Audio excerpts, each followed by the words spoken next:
Welcome to Newsmakers. My name is Sean Smith. I'm the Assistant Director of Community Relations for Chesterfield County Public Schools. Joining us today, our Superintendent, Dr. Newsome. Welcome, Dr. Newsome. Thank you.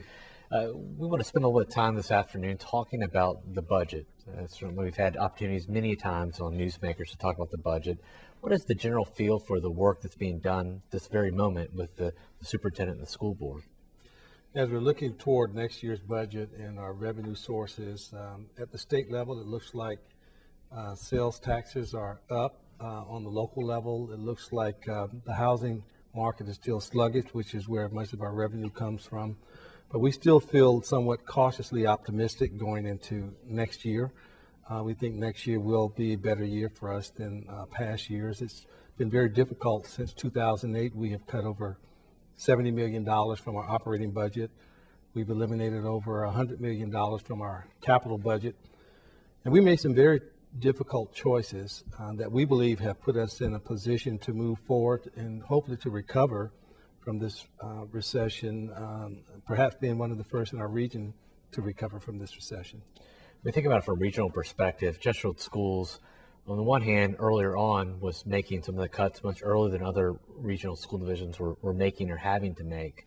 Might be part of the reason, I guess, as Chesterfield has come out earlier than that. What comparison-wise are you seeing with other school divisions and the cuts they're having to make now?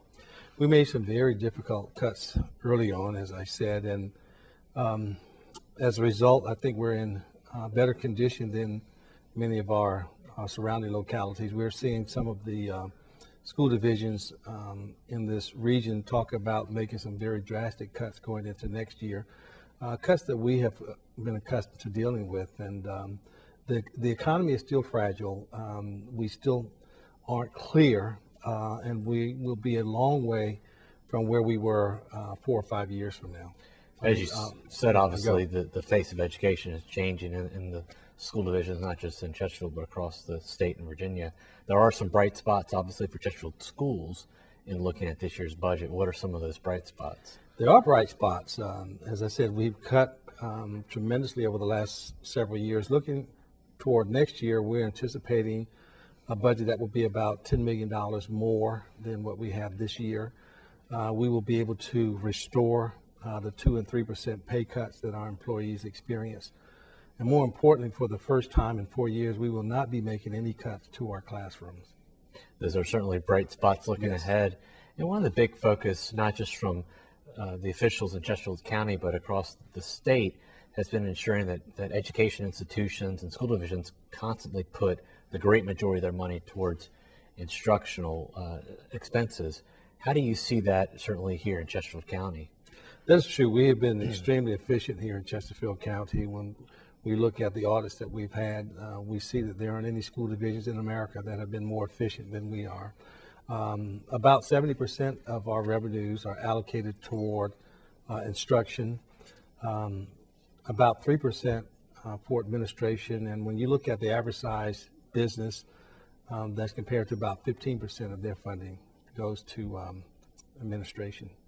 As you look ahead, knowing that the great majority of the money is spent right there in the classrooms, talk about the constant efficiencies that the school division looks towards each and every year. Yeah, we examine our budget every year. As I said, we've had independent auditors to look at how we are expending the taxpayer dollars, but we also do an internal review. We work with our school board, we work with the board of supervisors, and we work with our citizens to ensure that every dollar that we spend is spent in the most effective and efficient manner possible. Well, thank you so much for being here. It's great to hear some positive budget and bright spots on that front too. Thank you. And thank you to our viewers, and please join us next time to learn more about Chesterfield County Public Schools.